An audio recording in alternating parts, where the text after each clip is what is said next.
악플, 악성 댓글이라 그러죠. 이 악플이 요즘 사회에 문제화되고 있습니다.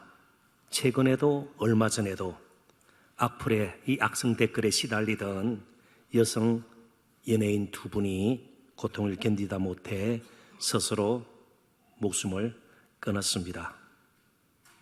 그러다 보니까 이런 악플을, 악성 댓글을 규제하는 법안을 좀 만들자. 그리고 이대로 두어서는 안 된다. 귀한 사람의 생명까지 앗아가는 이 악플 어떻게든 중한벌을 내야 되지 않는가, 방안을 모색해보자, 이런 이야기들이 자꾸만 우리 사회에 흘러나오고 있습니다.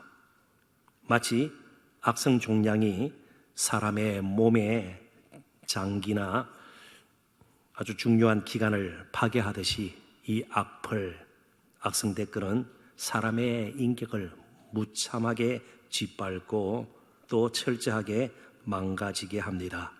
사실 우리 모두는 다른 사람으로부터 모욕적인 말을 듣거나 무시를 당할 때에 그것을 잘 견뎌내고 극복한다는 것이 쉽지 않다는 거 잘 알고 있습니다.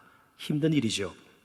또 그런 가운데서 우리에게는, 가능한 다른 사람에게는 인정을 받으려는 그런 욕구를 또한 가지고 있습니다. 크든 적든 그런 욕구들이 다 있죠.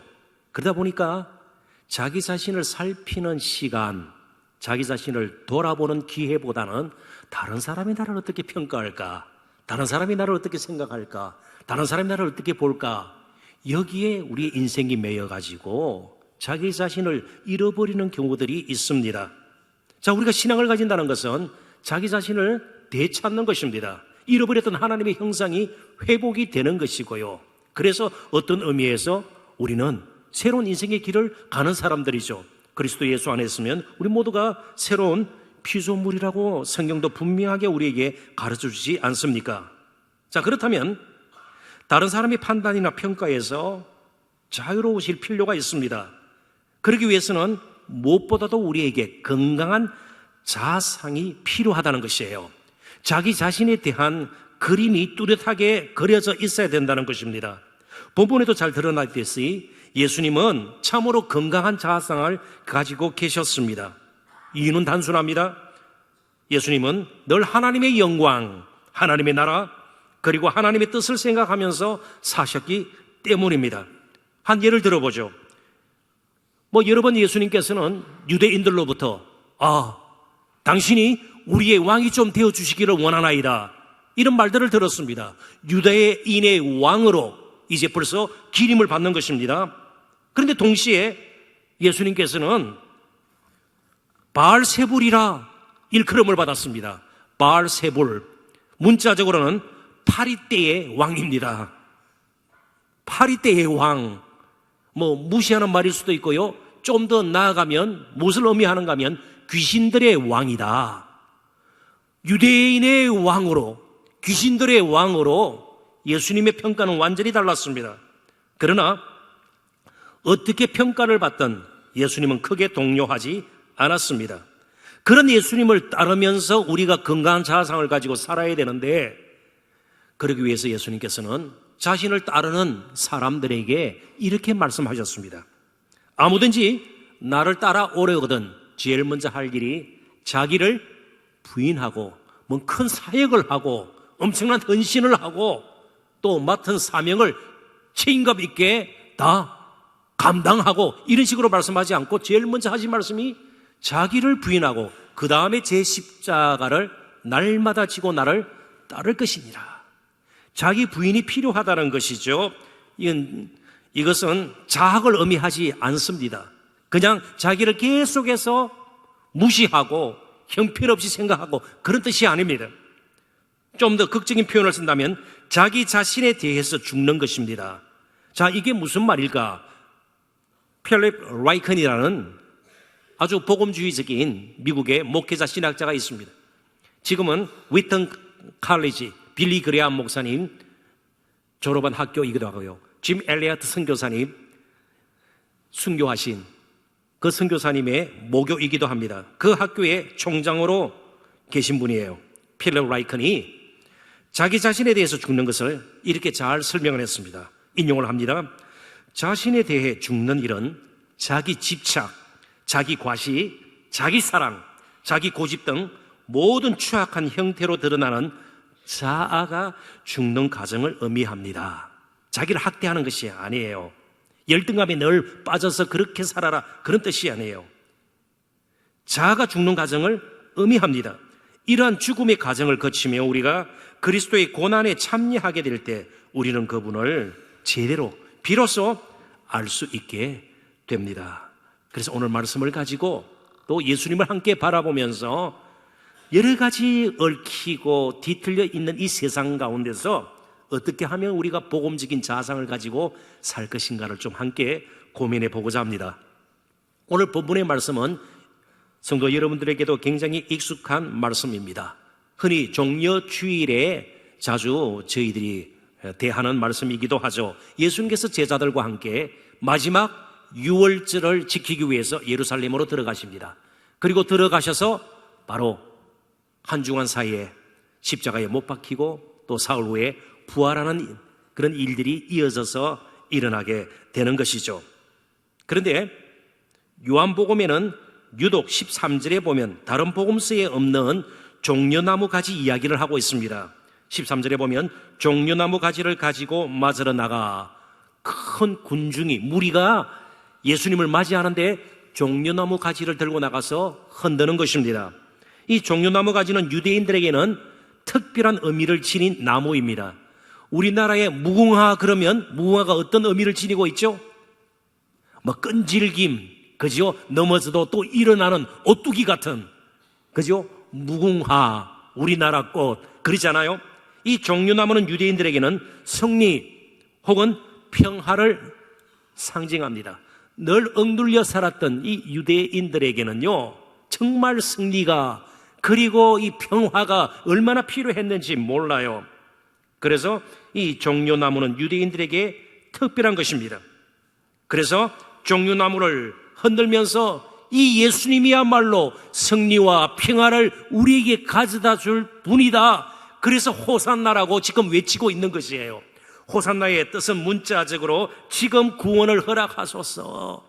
정말 우리를 이제 이 압제에서, 이 어두움에서, 이 힘든 삶에서 좀 구원해 주소서, 건져내 주소서, 그런 뜻이에요.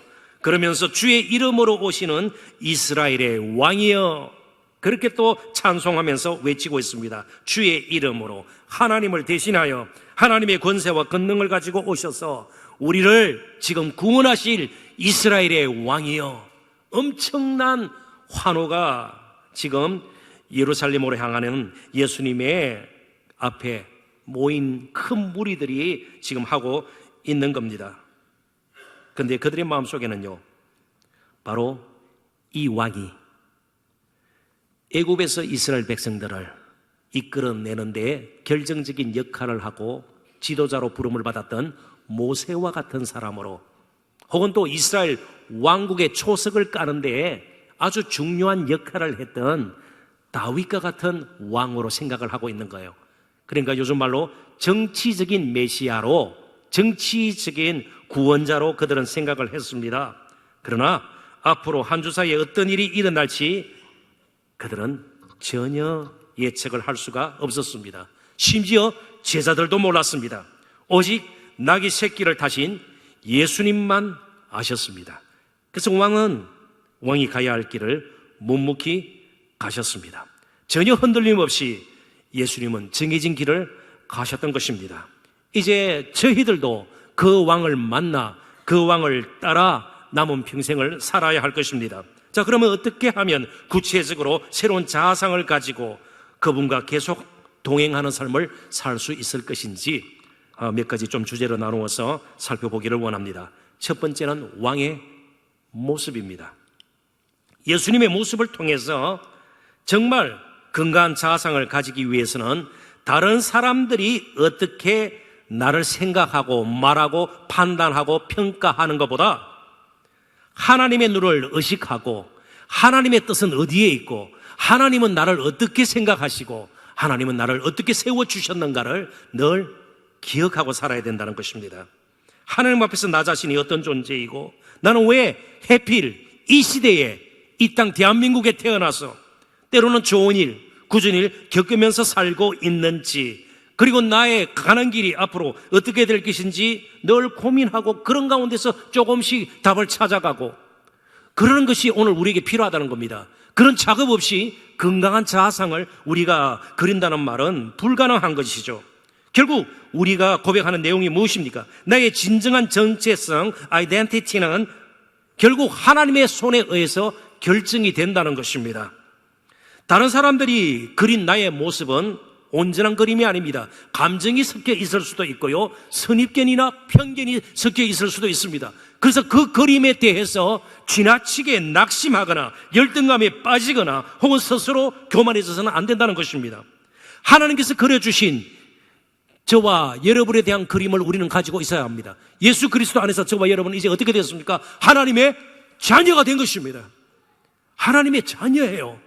거룩한 대제사장이 됐고요, 왕같은 제사장이 되었어요. 정말 하나님께서 너무나도 귀하게 여기고 아들 내어주시기까지 사랑하신 그런 복된 존재라는 것을 먼저 기억할 필요가 있습니다. 그래서 오늘 우리들에게서 더 이상 무가치하게 여겨야 될 것이 스스로를 꾸미는 것이에요. 꾸밀 필요가 없어요. 꾸민다고 달라지지가 않습니다. 오히려 하나님 앞에서 늘 겸손함과 정직함을 유지하는 것이 우리에게 필요합니다. 좀 더 이 부분을 저희들이 이해할 수 있도록 12절부터 15절을 제가 한번 읽어보겠습니다. 그 이튿날에 명절에 온 큰 무리가 예수께서 예루살렘으로 오신다는 것을 듣고 종려나무 가지를 가지고 맞으러 나가 외치되 호산나 찬송하리로다. 주의 이름으로 오시는 이 곧 이스라엘의 왕이시여 하더라. 예수는 한 어린 나귀를 보고 타시니 이는 기록된 바 시온 따라 두려워하지 말라. 보라, 너의 왕이 나귀 새끼를 타고 오신다 함과 같으라. 이상한 왕의 모습을 우리는 보게 됩니다. 그 당시 주위에 있던 어떤 나라의 왕도 나귀 새끼를 타고 이렇게 사람들을 만나는 그런 일은 없었습니다. 군마를 타거나 아주 잘 꾸며진 아주 든든한 말 여러 마리가 모는 그런 병거를 타고 행진하는 그런 왕들의 모습을 우리는 많이 보았습니다. 그런데 짐이나 싣고 다니는 나귀의 새끼를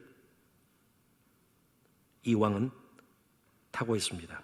왕의 행차를 보여주는 어떠한 깃발도 펄럭이지 않았습니다. 그리고 왕이 납신다, 왕이 왔다 알려주는 나팔 소리도 들리지 않습니다. 사실 그를 따르는 사람들의 몇몇만 보아도 어쩌면 이 왕의 행차는 너무나도 우스꽝스러웠고 환호하고 찬양하는 그런 사람들 외에는요, 너무나도 꼴볼견이었는지도 모릅니다. 그를 따르는 사람들이 어떤 사람들이에요? 최소한 가장 가까이서 따랐던 제자들 대부분이 갈릴리 출신입니다. 당시 가장 천대받던 무시당하던 지역이에요.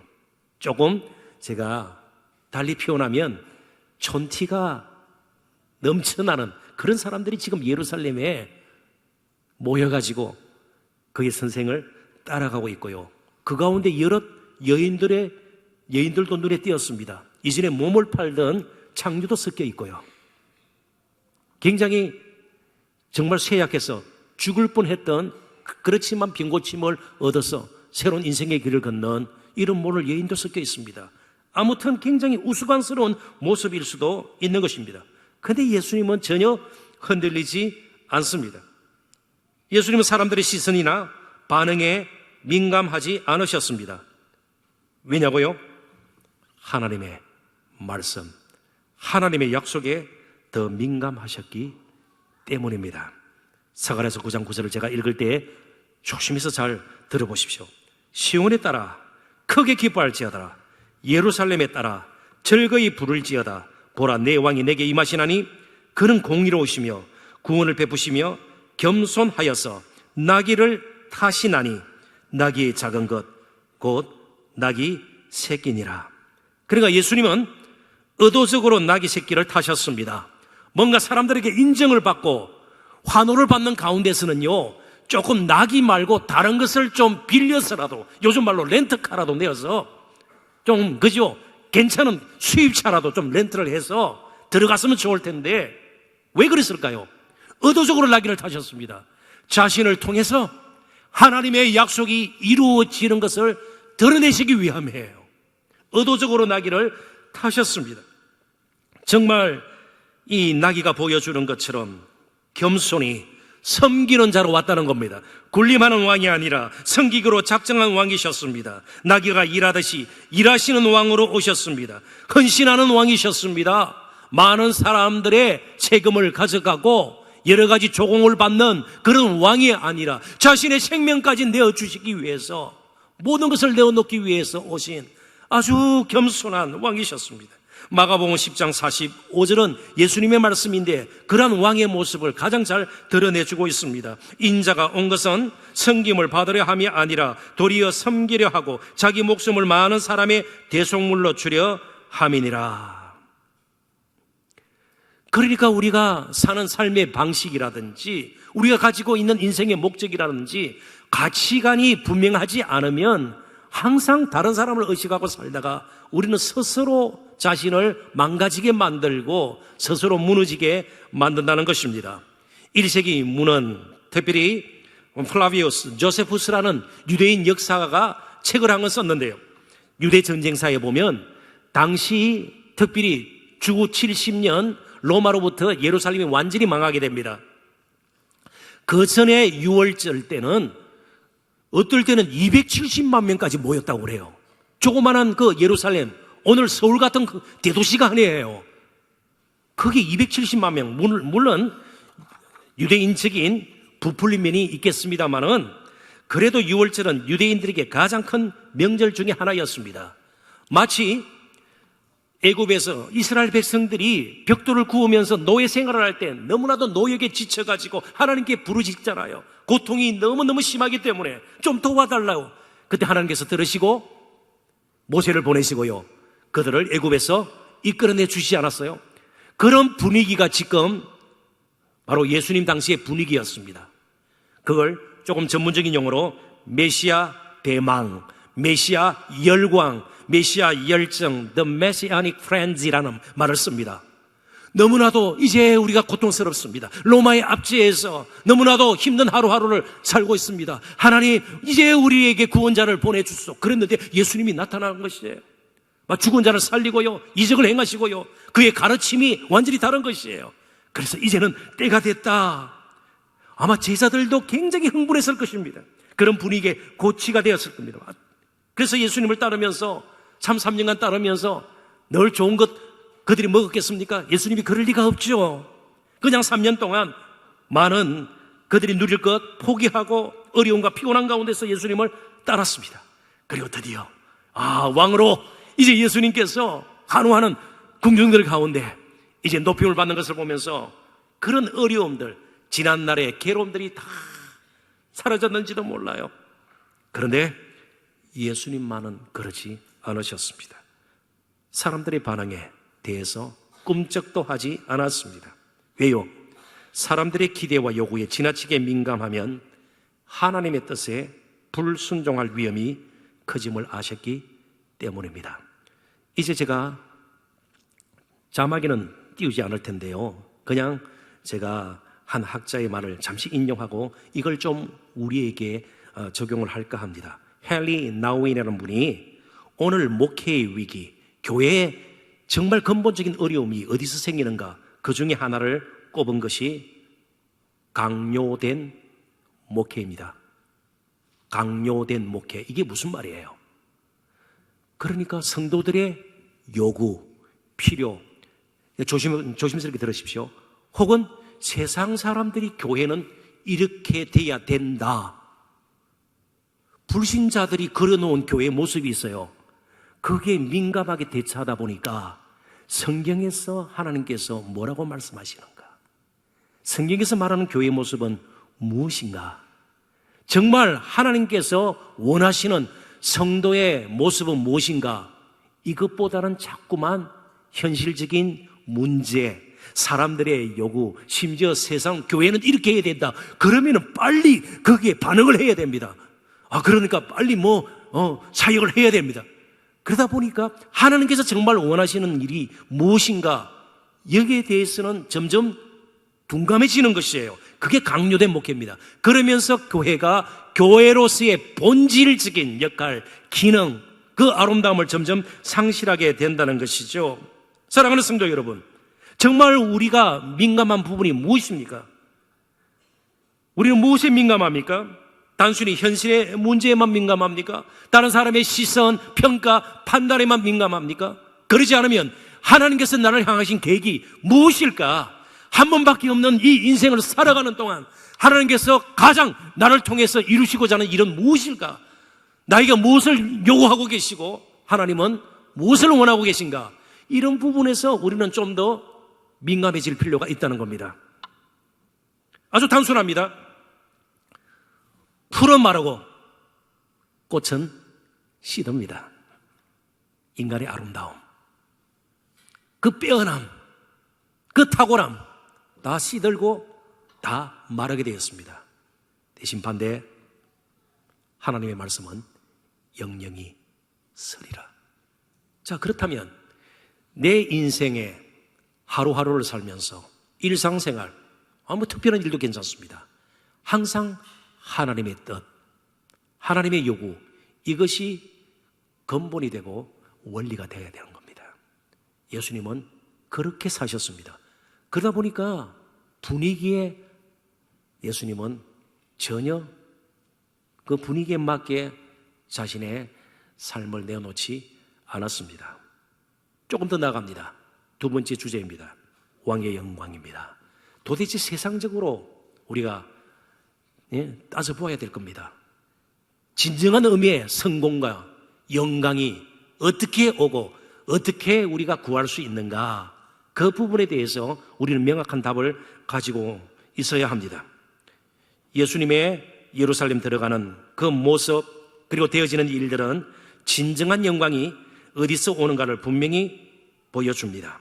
건강한 자상을 가지고 있으려면 하나님의 영광이 도대체 뭘까? 하나님께 영광 돌린다, 그냥 피상적으로 상투적으로 식상하게 그런 표현을 쓸 것이 아니라 진정으로 하나님께 영광을 돌리고 내가 또한 영광스러운 존재가 되는 것이 무엇인가 좀 고민을 해봐야 된다, 그런 뜻입니다. 제자들을 한번 보십시오. 그들은 정말 세상 영광을 구했습니다. 예루살렘에 예수님이 들어가셔서 왕이 되면 그들도 한 자리씩 할 줄로 생각을 했습니다. 그게 너무 앞섰던 것입니다. 그래서 그 꿈이 깨어지자 예수님께서 끌려가시자 바로 그 자리에서 숨고 도망쳤습니다. 얼마나 초라한 모습입니까? 세상 영광을 취하려고 했지만 그들에게 돌아온 것은요, 스스로를 돌아보도 너무 형편없는, 오히려 열등감에 빠질 수밖에 없는 그런 모습, 그 이상이 아니었습니다. 헛된 영광을 구하면 구할수록 우리는 더 초라해지고 추해질 수 있고요, 욕될 수 있다는 것을 우리는 꼭 기억해야 합니다. 그런 생각을 가지고 16절을 제가 한번 읽어보겠습니다. 제자들은 처음에 이 일을 깨닫지 못하였다가 예수께서 영광을 얻으신 후에야 이것이 예수께 대하여 기록된 것임과 사람들이 예수께 이같이 한 것임이 생각났더라. 예수께서 영광을 얻으신 후에야, 예수님께서 영광을 어떻게 얻었습니까? 예루살렘 들러가서 빌라도 총독을 몰아내고 예수님이 그 자리에 앉았습니까? 한 번도 그런 적이 없습니다. 무슨 사내들인 고경원이 되었습니까? 그가 어떤 세상적인 권세를 예루살렘에 들어가서 얻었습니까? 아니요. 그분이 갔던 것은 갈보리 십자가예요. 십자가로 가셨습니다. 그런데 지금 제자들이 어떻게 깨달았다고요? 예수님께서 십자가 지심으로, 그분의 죽으심으로 온 인류가 구원에 이를 수 있는, 마치 하늘의 밀이 그대로 있지 않고 땅에 떨어짐으로 많은 열매를 맺는 것처럼 자신을 들여서 내가 조금 손해보아 다른 사람이 유익을 얻을 수 있다면, 조금 내가 낮추어지고 조금 의심여김을 당할지라도 다른 사람이 높임을 받고 정말 좌절과 포기할 정도로 심한 그런 인생의 밑바닥에 있다가 그분이 일어날 수 있다면 내가 좀 낮아지는 것, 무시당하는 것, 그걸 기꺼이 받아들일 수 있는 그곳에 영광이 있는 것이에요. 이게 세상적인 영광하고 다른 것이에요. 세상의 영광 주로 어떤 것입니까? 다른 사람을 짓밟고 내가 높아지는 겁니다. 다른 사람이 가져야 할 때 것을 못 가지게 하고 내가 더 많이 가지는 것입니다. 다른 사람과 비교해서 더 우쭐대는 것입니다. 이게 세상 영광의 속성 아니겠어요? 그러나 우리는 예수님께서 십자가 지심으로 하나님께서 그를 부활시키고 참으로 보좌 우편에 다시 그를 높은 자리로 이끄셨던 것처럼 우리의 진정한 영광은 그런 식으로 우리에게 주어지고 그렇게 할 때 또 하나님께 영광이 된다는 겁니다. 오늘 우리가 모인 이 예배의 자리,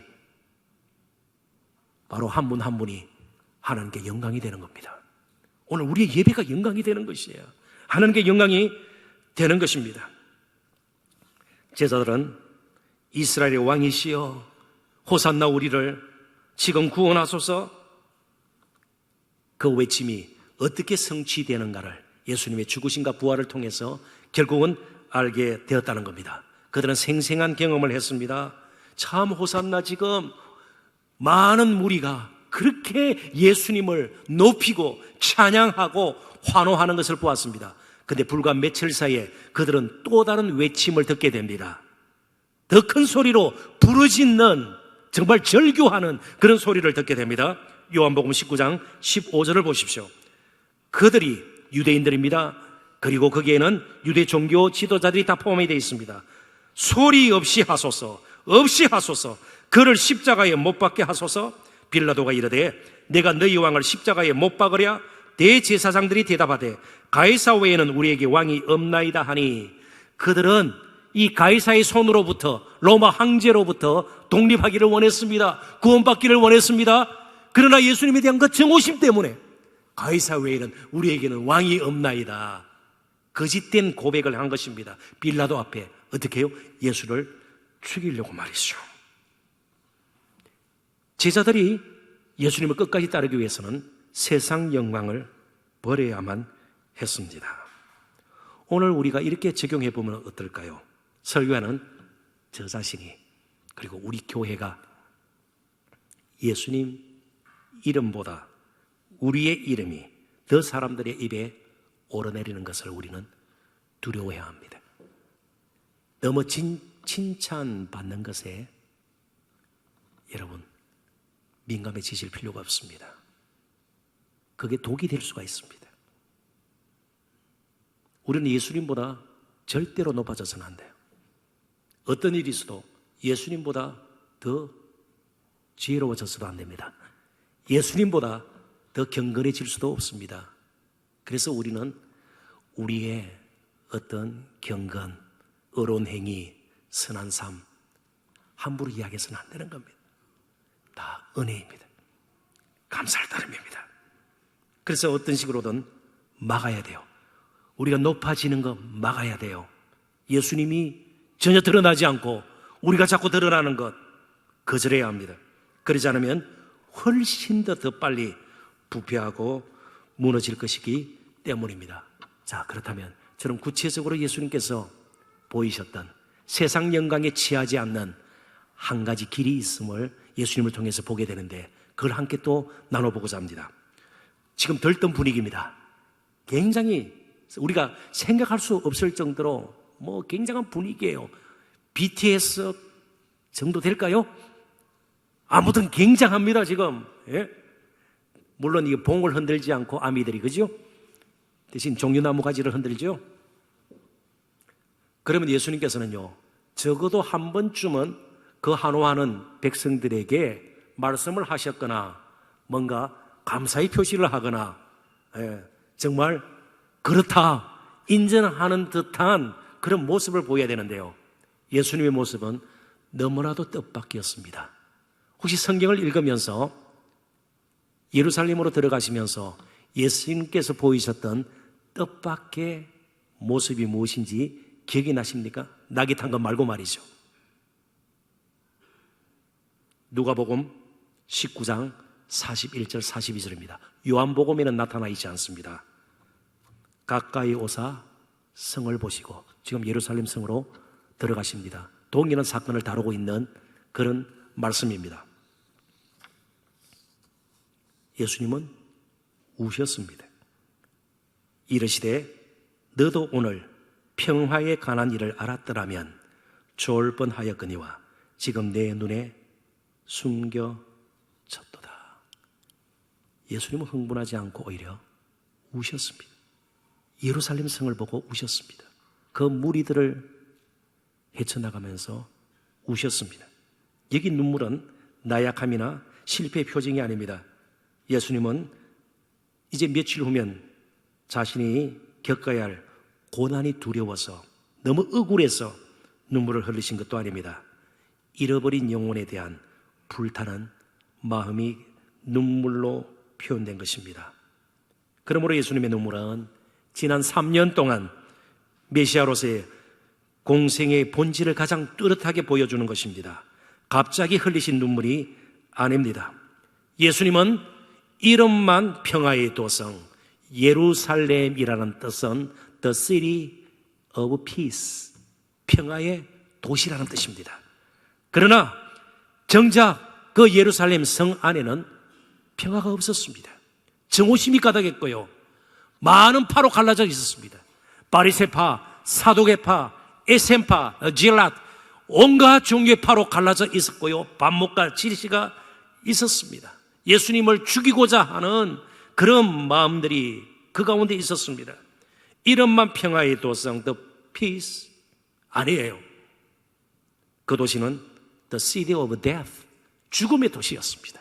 예수님은 그 평화의 도시 안에서, 평화의 성읍 안에서 무자비한 폭력의 희생자가 됩니다. 엄청난 채찍질에 십자가를 지시지 못할 정도로 예수님은 이미 육적으로는 무너진 상태가 되고 맙니다.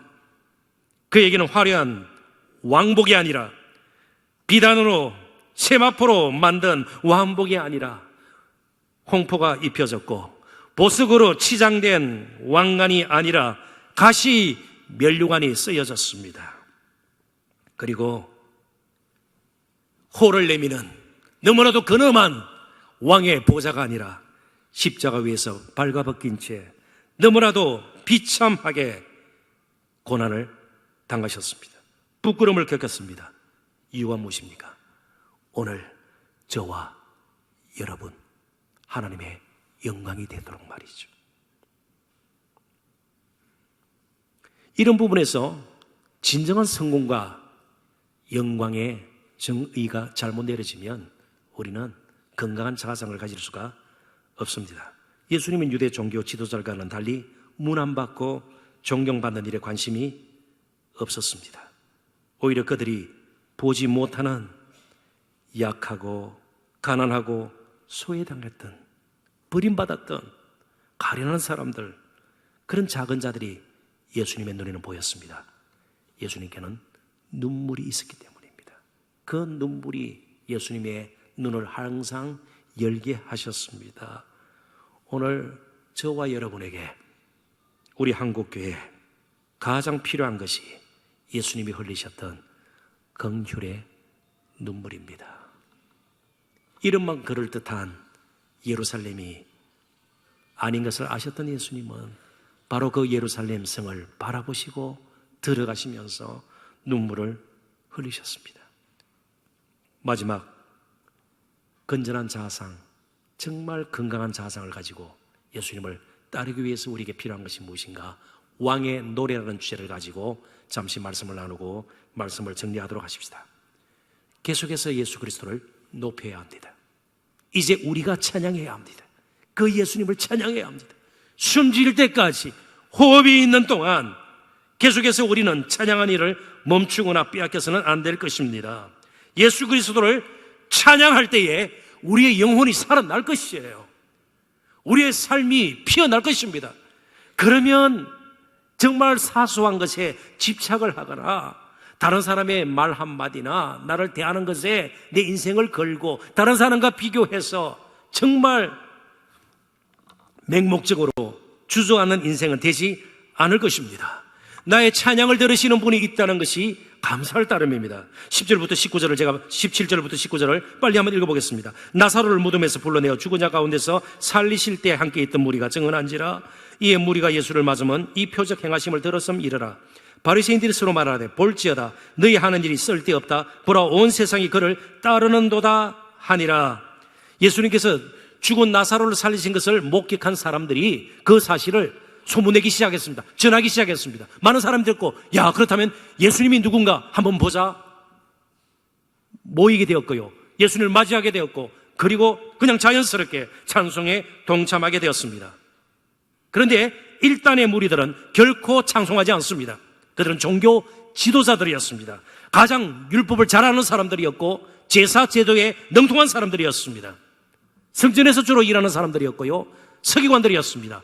율법을 복사하는 일을 전문적으로 맡았던 사람입니다.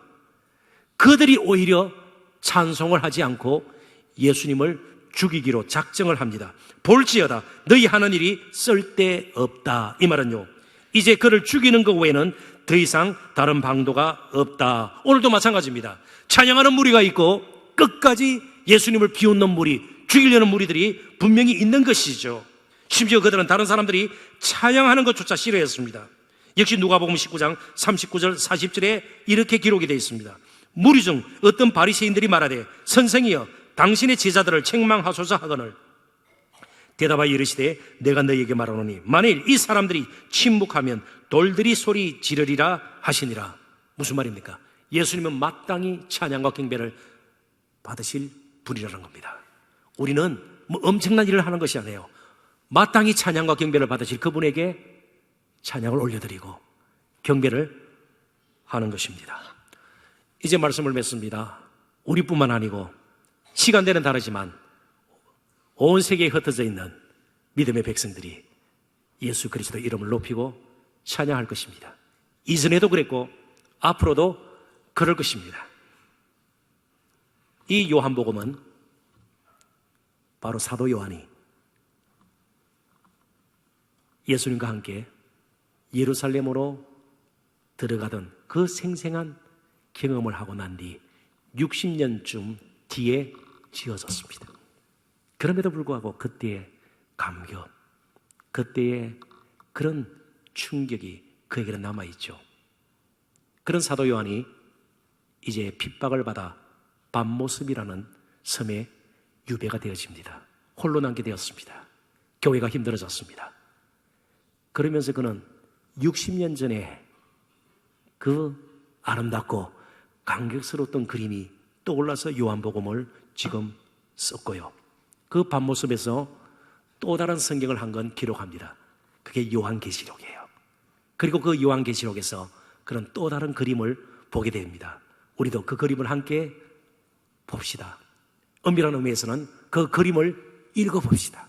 그리고 우리도 그 무리에 동참되어 있다는 것을 정말 감사하면서 오늘 예배를 마치도록 하십시다. 요한계시록 7장 9절 10절입니다. 우리 큰 소리로 같이 한번 읽어보십시다.